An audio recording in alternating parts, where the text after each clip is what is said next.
talking about home education and learning from home. So if you're watching, hi, and thank you for taking the time to join us. As I mentioned in a post, my lovely husband Jonathan is joining me this evening. Hello.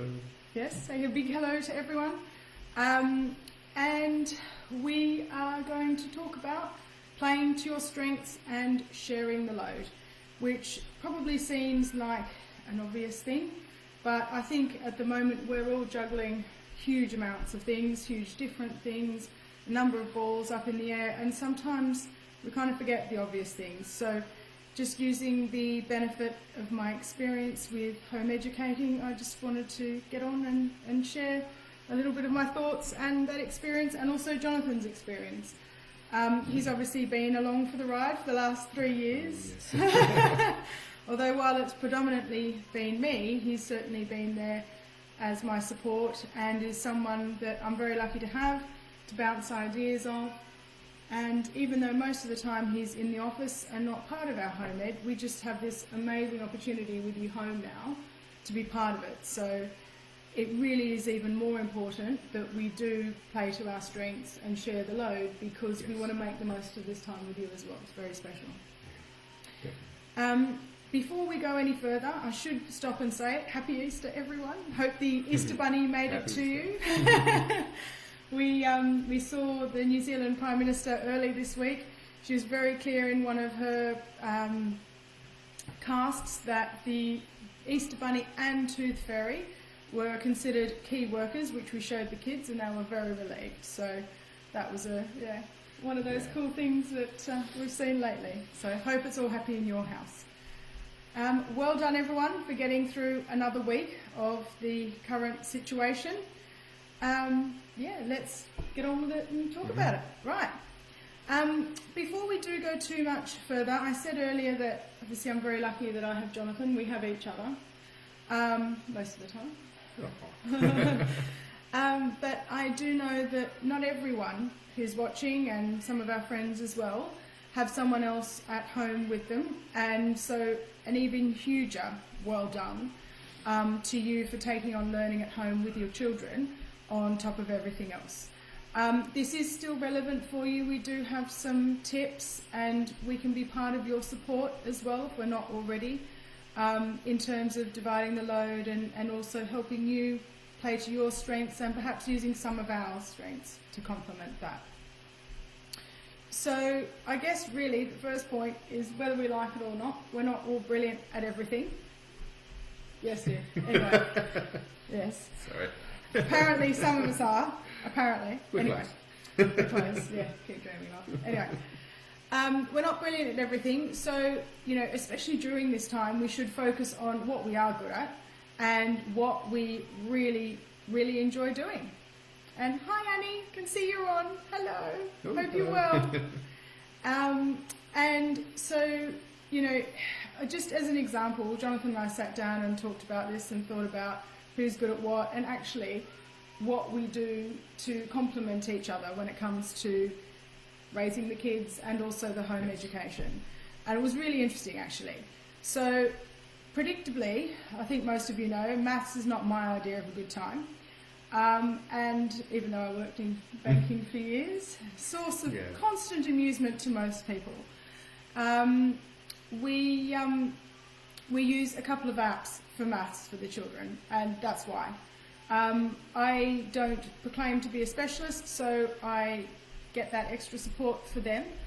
I know how to use the apps, I'm really comfortable with them. I actually had, not training, but I had a tutorial on one of them in particular, so I knew what I was doing when I took it on. So I can help the kids with that. But now that Jonathan is home, this is one particular area where he excels. Well done, babe. Thank you. So that gets shifted over to him to a big extent. Basically all the STEM stuff. And when I say STEM, I don't know if people are familiar with that term, but it's science, technology, engineering and maths. So Jonathan is definitely a STEM person. Yeah. I'm not. No. Yeah. And going back to the apps thing, I mean, having the opportunity to go through those with them, because they're learning online, so there's a lot of tutorials, a lot of examples, it's all very interactive. But some of the key principles, especially with maths and early maths, when they have to understand the steps to get to an answer, reinforcing all the time with our two, especially the elder, that they need to write out every step of the calculation to get to the result, because if and when they inevitably get one wrong, if they've just said, oh, well, it's this, how, why, show me your workings, oh, I just did it in my head. Well, in that case, that's probably where we've gone wrong. You have to go through these things step by step, and that's reinforcing that with him has made a huge difference as to the predictability of the outcomes, and also being able to quickly spot the errors when they have occurred. And I think we're really lucky because timing is playing a huge element in that. Because obviously with maths it gets progressively more difficult as you develop your skills. Yeah. So we're at a point where that really is happening. It's a bit of a turning point in some of the stuff that we're doing. So it is quite lucky that you're here. Yeah, strong fundamentals means he should progress well from there. Yeah, definitely. Same goes for science though. Oh, yes. That's you, yes? Yeah, we had some very interesting experiments the other day, didn't we? Yeah, the royal we. I was the photographer. It was basically testing acids and alkalis. The test called it bases, but yeah, it was good fun. Good, and it's good because you don't usually get to do that stuff either, or we sort of try and cram it into a weekend, so it's really good to be here and do that. I don't shift everything off to the hubs. I do some stuff. Mm-hmm. Organising everyone and everything is definitely my forte, and I'm sure there are a few people having a good giggle at this point because you know me very well. But I am obviously responsible for home education, so I know where we're going, what the plan is. We discuss it as a couple, we discuss it as a family, but that really sits with me. So I'm organising the daily activities and making sure things flow, the science experiments happen, the maths gets done, all the other activities get done. And yeah, I mean, we complement each other in a lot of ways, and that's one area as well. I think on the organisation point, I talked last week about making use of your Sunday evening as a suggestion, just to sit down and reflect on the week that's been and looking ahead to what's coming next. And that's something that we really do. I mean, we've only gotten into the habit, to be honest with you, in the last year or two of doing it. But it's made a huge difference. And I think it's really important with what's going on to be really organised. And I don't mean, organising everything to the minute. It's just knowing what's going on. If Jonathan's got meetings where he needs silence, he cannot be disturbed, he's on calls, he doesn't need kids running in and out, showing him artwork or whatever, the sticker that they've just got. But that's the kind of thing we plan ahead for. And also things like meals. At the moment we're not shopping with very, very much ease. We can't just nip out if we forget something, so we're trying to be organised with meal planning. The kids and I are doing baking every week because we want to take a sort of sweet treat up to a couple of our neighbours who are very vulnerable. They're isolating for 3 months, so whatever we can do to make their life a bit easier, we're certainly trying. A bit of interaction. Yeah, and it's good for the kids as well because they get a bit more context around what's going on. So baking definitely sits with me. I'm the baker in this house. Jonathan's the cook, but I often end up doing most of the family meals, so the kids will be doing a lot of the cooking with me as well as the baking. And Annie's just raised a really good point about the working out. Yes. Yeah. Right, yes. Yeah, really good point. It is, going back to that, it was something that I had to learn the hard way at school as well. I would race ahead because I thought I knew the answers, and it wasn't because I was daft, it was just because I was making silly mistakes because I was trying to do everything in my head. You were rushing, you? Yeah, and I was, and I thought it was too easy. I didn't need to write it down, and unfortunately history is repeating itself, but keeping that fundamental there that you have to show every step that you need to do to get to the answer, because if you then transpose a number, that it's so easy to do. You need a way to check it. Yeah, you do. And also, the point that was made to me was that if an examiner is looking at something, you have transposed a number. If they can see that other than that step, every other part of that process is right, they can still give you some marks because you've shown you understand what you're doing, even if you didn't get the right answer. Whereas if it's just, oh, I did that in my head, bam, it's wrong, that's 100% wrong, because they can't show any... Well, they can't see what can't you've see done. any workings. Method to madness. Quite literally, Yeah. yes. Yeah. Right, Carry on. yes. So we share the morning walks. We are out with the kids in the woods every day. Some days Jonathan goes for a run, so I take them. Yeah. Other days I'm doing stuff, so Jonathan takes them instead. Most days we try and get out together. We both have a different take, actually. We hadn't realised this until we talked about it, of our morning walks. So I tend to go different routes to what Jonathan does, because I'm obviously out in the woods with the kids more because I'm at home with them. And we go and do things like their favourite climbing tree or particular routes that I know they really like. Whereas with Jonathan, I'm sure you've all seen, and if you haven't, you should watch the videos because it's hilarious. But the kids have loved riding down the hills on the Tonka truck from Grandpa, and also your mountain Yeah, my board. mountain That's board. been a massive hit. Yeah, and So- so I'm very popular when I'm willing to sort of lug these things into the woods for them to then ride down the hills on. So yeah, it's good fun. Yeah, And definitely. The screaming from the little one as we're tootling down the hill at 3 miles per hour is quite hilarious. But you're the muscle, dear. Thank you. You're Yes. welcome. You drag them back up the hill and Yeah, help yeah, them they with do that. ride up the hill sometimes. as well, But you're also really good with British wildlife too. Yeah. That's really good. And the kids obviously get that love from you, and you help foster that in them and talk to them about it as well. Yeah, and if so many people are trying to be sort of creative about and really using the time that they have outside at the moment, if you can get somewhere where there's a little bit of wildlife going on. Of course, it's springtime, there's so much happening, flowers, So much to balloons, say and experience. buds, you can hear the birds, we had woodpeckers this morning when we were Yeah. out, yeah, it's fantastic. Such a great sensory experience as well.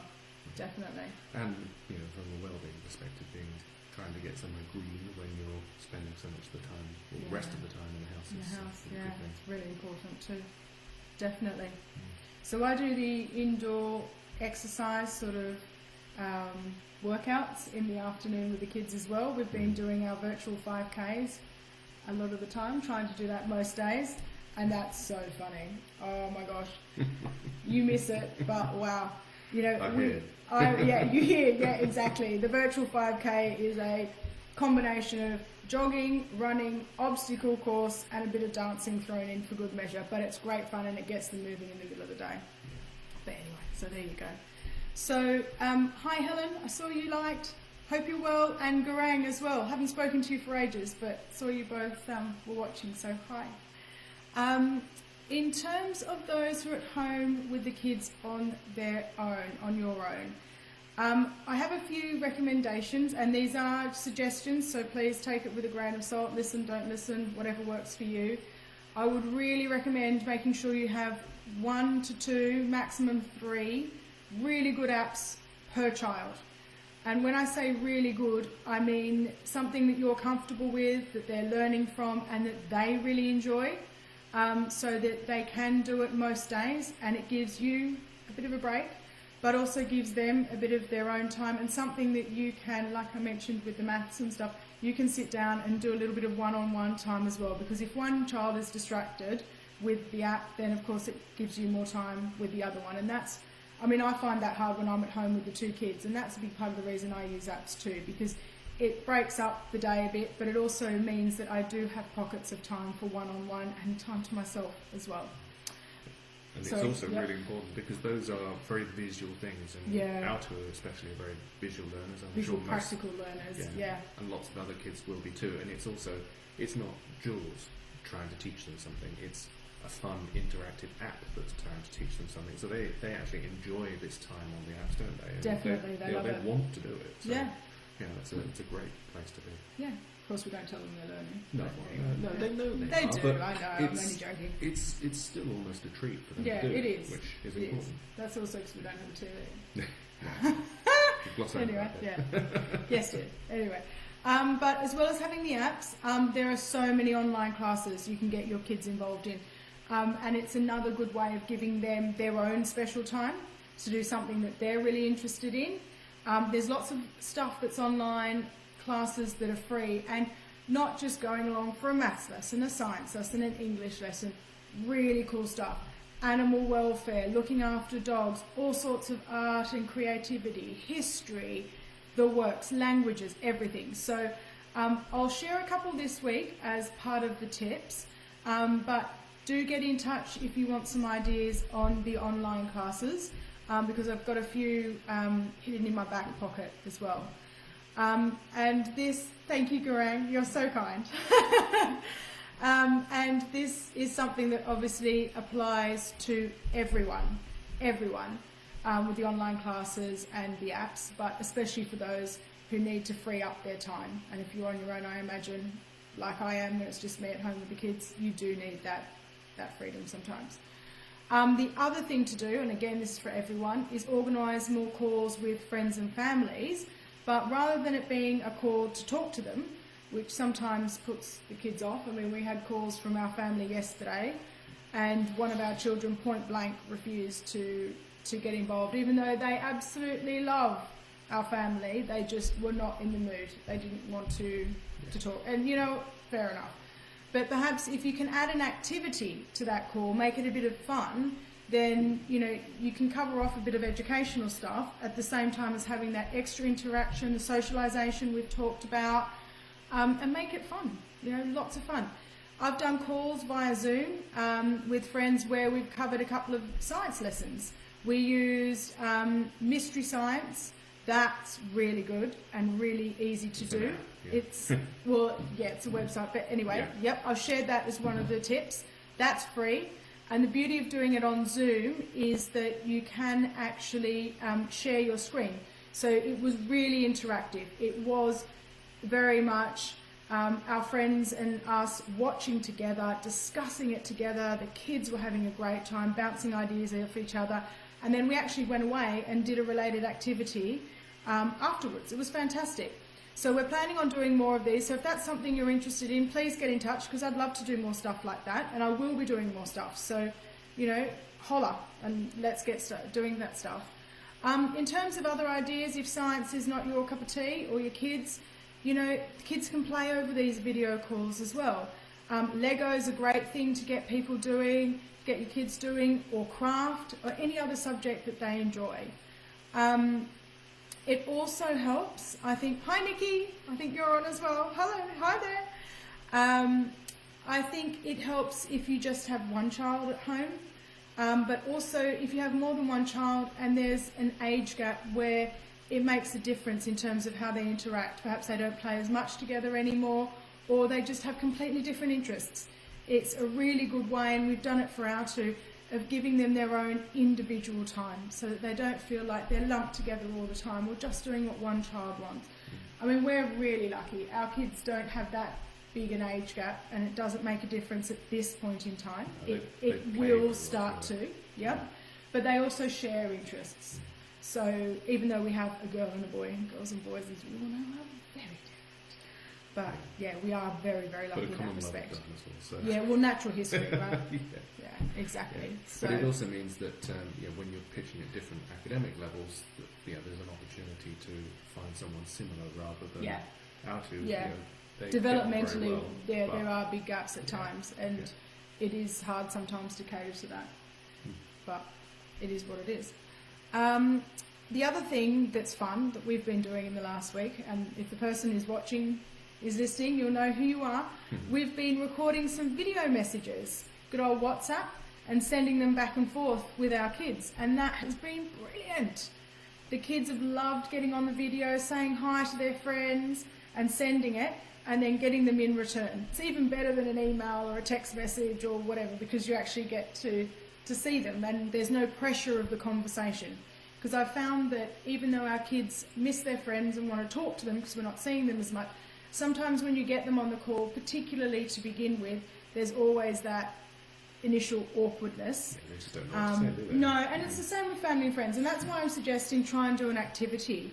You know, bring them together, or even if with your kids you say, what have we done this week? Why don't we show, you know, like we've done today, we've done some Easter crafts. So we're working on the Easter sun catchers that I posted about during the week.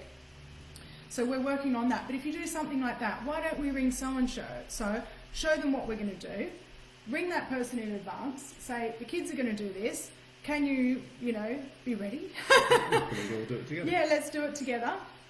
Talk to them about it, ask them a few questions, or, pick a book or something like that. Heaps of ideas. So talk to me about it. I've just got so many ideas. I don't want to overwhelm everyone. It's a bit much sometimes. So, yeah. I have to say as well, though, on this sharing the load and playing to your strengths, I want to be clear. I do not intend on stopping this once this current situation is over. So I have actually already lined up one of our neighbours who's very creative and totally into arts and craft to come around and do some craft with the kids in exchange for me doing some baking. So I don't mind arts and craft, but it's not my forte. I'm creative in other ways, and baking is one of them, obviously, as most of you know. But, exchanges like that. And at the moment, we might do it online. We might do like a Zoom call or something, and I'll get my neighbour to do some craft stuff with the kids because they'll love that. But, it's something that is really important now to do, but also keep those bonds and keep doing it as we go on. Make it grow from that rather than it just stopping dead as soon as lockdown is over. Well, not dead, but we get out of the habit and stuff. But it's such an important thing to have that community feel. So, yeah. Oh, thank you, Annie. I just saw you'd love some more online classes. I'll share some, especially free ones. They're cool. So, yeah, I don't know if you want to add any more on playing to your strengths. I think sharing the load. Covered most of it there, haven't we? Yeah. That's the important thing is, that sort of weekly review, talking about what's worked, what hasn't, what you can work together on. And like Jules was just mentioning, it doesn't necessarily just have to be you and your partner or whoever's close by, but also friends who are a distance away that can help. It might not be us leading on, what can we get together and do. And Jules has very honestly said she's not a crafty kind of person, but the person at the other end might well be, and you can all sort of get together and do something. Definitely. So I mentioned last week as well that I want to do an interview series, which I'm going to start next week. And it's talking to different people, experienced home educators, people who are very experienced in childcare as well, but also people we know who do very different jobs to us. Just because it gives the kids another perspective on life and interesting things to watch and listen to and just something different to do. So that's really the thinking behind that. But I'll share more when that's ready. I think one more point I want to make and then we'll stop. It's Sunday evening. You should all be going and eating chocolate if you're not already. Excuse me. Is that I had a text message from a friend of mine who was really quite stressed about the whole learning from home situation. It was when schools were just closing and they were just starting to work from home, and her and her husband both working from home, and they both have jobs where they need to do video calls, they can't be interrupted, so they were trying to work out who's going to do what, when they're going to do. But the real message I got from that, sorry, I'll have to take a sip of tea so I can talk, I'm talking too much. But the real message from that was that they were stressed about the need to teach, weren't they? Absolutely. Yeah. And as soon as I saw the word teach, I thought, oh my goodness, learning from home is different. It just is. Like I said in the first week, we're not here to mirror school. This is home. Home's a special place, and let's keep it like that. And when I saw teaching kids, I could just feel the stress coming out of that text message. And I think, it's really important that we don't need to teach the kids. We just guide them. We're here, we're their parents, we guide them through things, we guide their learning. So please don't feel that you have to teach them all the time. And even when we do those Zoom lessons on the mystery science and things like that, we're not necessarily teaching them, we're guiding them. We're taking through the videos, we're answering them questions, we're presenting them with more questions, getting the kids to think more, and that's really what it's about. That's what learning is about. So I'm going to end. Yes, Jonathan's pointing, giving me the nudge. Shut up, dear. Yeah. Well, hurry up, dear. Yes. One of my favourite quotes: "The best teachers are those who show you where to look, but don't tell you what to see." And I really try and live that through our home education. And I hope most of the time I achieve that. We're not perfect, but yeah, I just want to share that so that I hope you don't feel that you have to teach your kids as well as everything else. Kids learn all the time. All the time. And that's the important bit, isn't it? Exactly. Guiding them towards something that will stimulate their interests and excite them and captivate Foster them. and develop their interests. Yeah, and giving them that nudge to then think, oh, I'd like to know more about that. Yeah, definitely. But yeah, that's it. Good. That's it for now. So let us know if you've got some questions. Please share the video as well if people find it useful and there are others you know who would be interested. Fire any questions you have at me, whether it's to do with resources, anything we've discussed, setting up a Zoom call to do some fun stuff, whatever. We're here and that's what we do. Cool. All right, that's it. Happy Easter, everyone. Yeah, happy Easter. Bye for now. Bye-bye. And thank you, babe, for joining us. Cool. Bye. It's been real. Bye. Done.